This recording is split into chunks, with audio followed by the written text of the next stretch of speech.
Hey guys, how you doing? Hope you're doing well. Just thought I'd preface this video with a quick clip just to explain that the last 3-4 weeks have been pretty crazy. I haven't been able to get down the garage too much, but what I have done, I've taken the camera down and sort of shot what you're about to see. I'm currently in the middle of a 3 and a bit week tour with a band called James and the Cold Gun. We're just doing around the UK, supporting a band called Tiger Cub. The shows have been amazing. We're about halfway through. I'm pretty tired, but looking forward to getting back to it once I'm home. Got some really exciting things in the works for Low Retro. Nothing I can talk about just yet, but keep your eyes peeled on our socials and on here because we've got some really exciting things in the works and they're just around the corner. So yeah, enjoy it. I'll speak to you soon.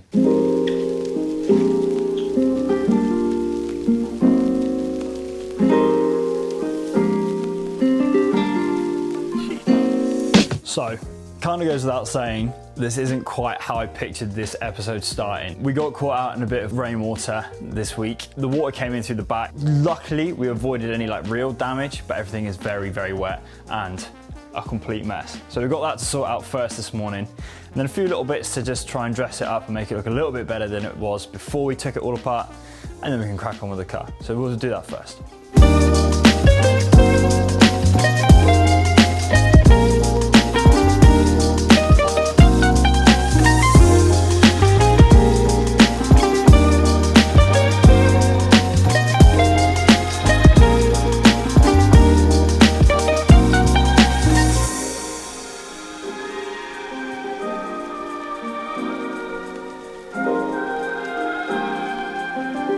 It is a new day. I left yesterday after getting the back shelves all sorted. They look way, way better. I'm really, really happy with the fact that I've managed to create 2 whole new shelves.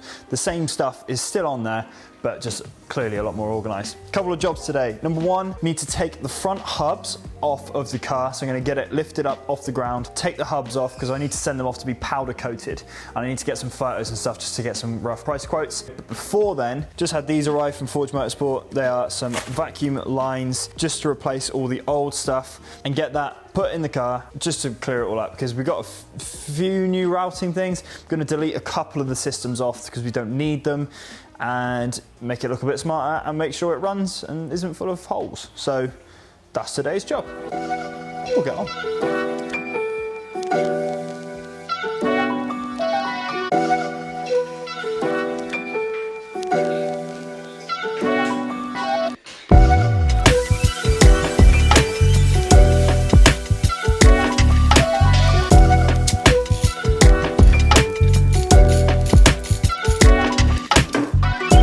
So, got the hubs off. These stance coilovers will be going. When I got them for the car, I think it was just as I bought the car, because I've had the scirocco for about 4 years now. All the suspension was done. All the rubbers were gone. All the shocks were blown, so I had to get something, and I wanted to lower it a little bit. So all I could afford at the time were the stance ones. They haven't exploded, so to be fair to them, they've held up, and I've done quite a few miles in the car, but they will be replaced before we do any miles in the car. But yeah, hubs are out, so I need to start collecting all of the parts that to be sent off for powder coating. So these are going to be refurbished. Need to take the bearings out because I need to get some new bearings. I know this one is, well, I think both of them are fairly toast, but they do need to be replaced. So the hubs, ends of the strut braces, brake calipers, and a few other little bits and bobs. I'm going to collect them and get them ready to go off for powder coating. So hopefully the front end will look absolutely mint and it'll all be nice and clean to match up with the back end, and then just need to plumb in the brakes and that should be fine.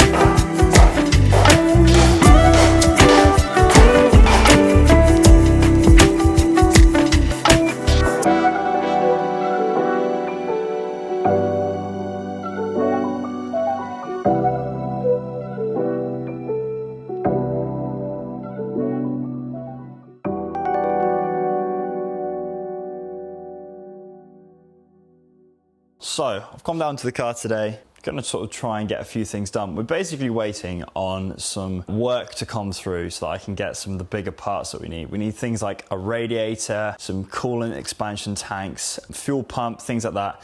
and financially we're just a little bit behind at the moment. So I'm just waiting for those things. But while we're waiting to get those things in, I want to get our head on some other bits, such as the wiring loom, the fuel lines, and the vacuum lines. As you see, we've got a little bit ahead on the vacuum lines, but I can't continue with that much more until that I've got the wiring loom in, so I can make sure that it all traces nicely and stays tucked away. Before we get into that though, I do want to show you one quick thing. So my friend Oakley, been doing some work together, which I will update you on later on, but he went to a scrapyard the other day to pick up some parts for his daily driver. In the pile of cars that were slowly rotting away was a Mark II scirocco. He recognized it, sent me over a video, and sure enough, it had the washer jet bumper that I think was a factory option from when you could buy the sciroccos new. Always wanted one, and he picked it up for me. So thank you so much, dude. Really appreciate it. It looks absolutely wicked, and I cannot wait to get it fully on the car and painted because it looks amazing just as is. But today I want to quickly cut off these fuel lines because I need to double check the inner diameter and what size I need to reorder so I can get them on the way. Trim down that fuel line on the left hand side of the engine as well, finally,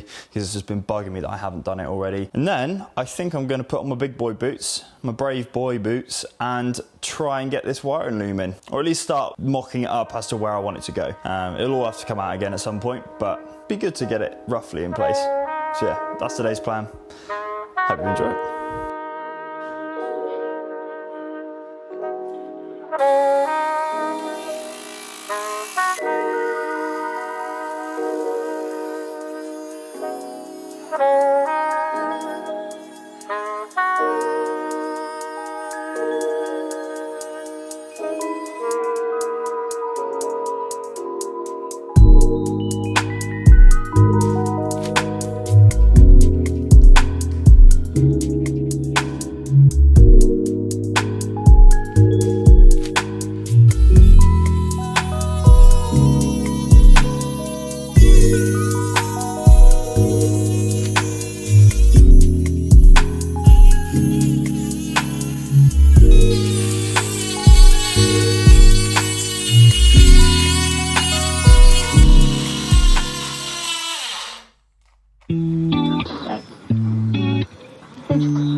So I'm waiting for the Dremel to charge so I can finish trimming up that fuel rail. I am going to try and get this wiring loom in. It's going to be a lot of time working out where everything goes, making sure everything's the right length. Quite nervous about this because this is a very, very big box to tick, and I don't know if this is going to be as plug and play as I've promised, but we'll find out. It looks like a very good job has been done. Still need to work out where I'm going to put the ECU and everything, but yeah, as okay as I am as a videographer, I don't think I can make this look that exciting. But hell, we'll give it a go.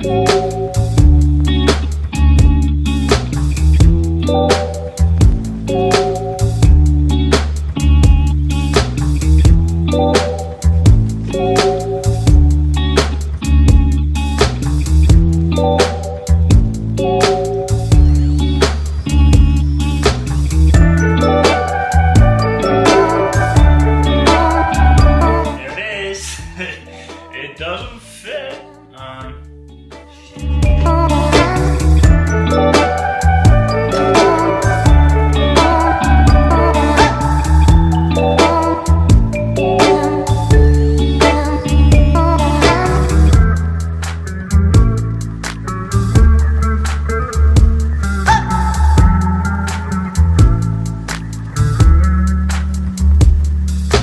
So we've got the engine side of the loom in mocked up. Most of the sensors that are in the new loom are still there. There's going to be a couple things that are gone. The secondary water pump's gone and a few other little bits, but nothing major. Now we're going to start looking at the other side of the loom. This is obviously the ECU side, and there's a few more gearbox sensors and things on there. Actually plugging it in this end is seeming fairly simple so far. The thing that's going to get complicated is when I try and start hiding everything and making it look very subtle, so I want it to look super clean. So yeah, I'm going to start with the other side, see how that goes. Been a little bit too smooth this side of the build so far, so yeah, I don't trust it when it goes this well. When it's smooth and everything goes to plan, or at least like just happens, something is wrong. Something has to be wrong. It can't be this easy.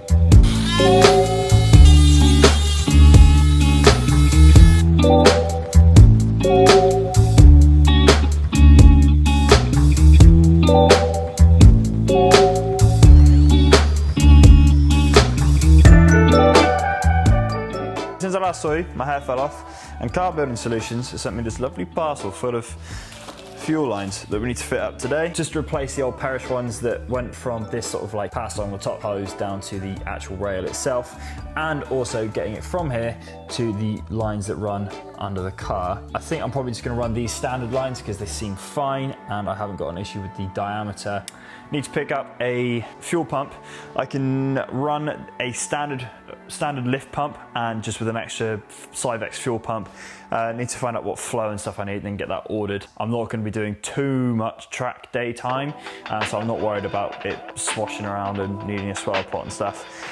If I do end up going and doing that, I'll just fill up the tank with a bit more fuel. There we go. So that's today's job.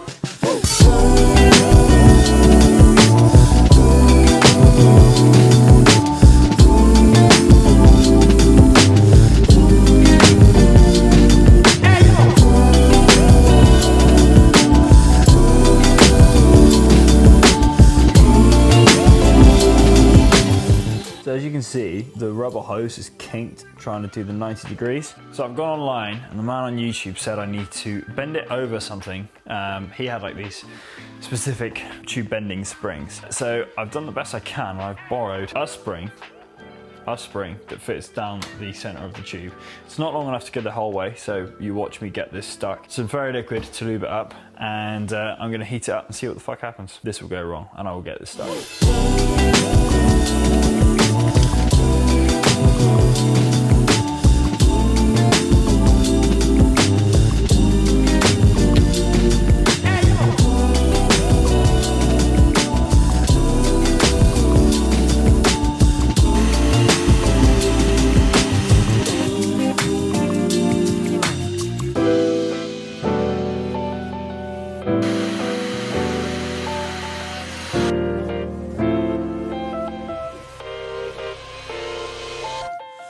That hasn't worked either.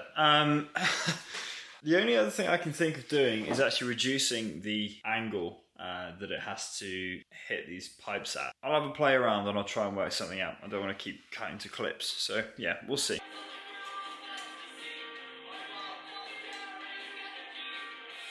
I don't want to mess up those rubber lines, so I'm going to get some of the actual proper bending springs and stop filling them with rusty springs and fairy liquid. So instead I'm going to turn my focus to this AN, or not AN line, but this braided line. Need to cut it down the middle, and this line is going to run off the back of these fuel lines down to the hard lines that run to the back of the car. I will need some more of this line when I make the rest of the fuel hose, but for now ticking that box will be good enough. Going to reuse the old hard lines in the car because I don't need to worry about replacing the ones that go underneath. I'll just go on YouTube to find the best method to cut it, and it's use a couple of these and an angle grinder. Watch me mess this one up. I can't find this feeling. I can't find this feeling. I'm in for the ride, baby. Are we meant to be? So these are the lines that I've made up. I'm using just, I think they're Jubilee clips and little rubber hoses. Not using AN fittings because I'd have to adapt all the other lines. It's just not worth it. They're not high pressure enough or anything, but they look really smart. I'm gonna fit one end on, but not put both on because the engine needs to come out again before we can start it anyway. So I'll just stick one end on so we can see what they look like. I just got this feeling that I'm meant to date. I just got this feeling you gon' take and leave. I just got this feeling. I don't know if I'll put this in or not, but just like taking a step back and looking at this thing, it has come on so far from when we pushed it in and, you know, started pulling it apart.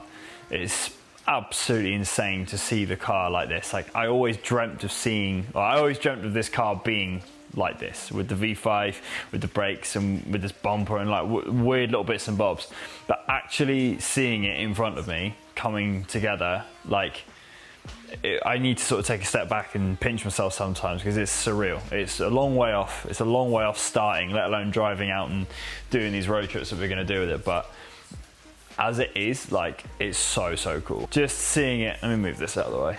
Just seeing it like with the bumper on, with the engine in. Everything has to come out again. It all has to be repainted. But it's just sick. It's so sick. The car is actually coming on. It's actually happening. Yeah, it's very, very cool. So yeah, hopefully people stick around and you tell your friends about this cool thing that we're doing, because once it's done, that is when everything begins. Once this car is finished and is on the road, that is when the road trips, the big films, the scenery, everything, that's when that starts happening. And I am desperate to get there. But just got to enjoy the process. Enjoy each little step, like putting fuel lines on. Who knew fuel lines would make me excited, but there we go. Thank you very much for watching, everyone. Appreciate it. Catch you soon.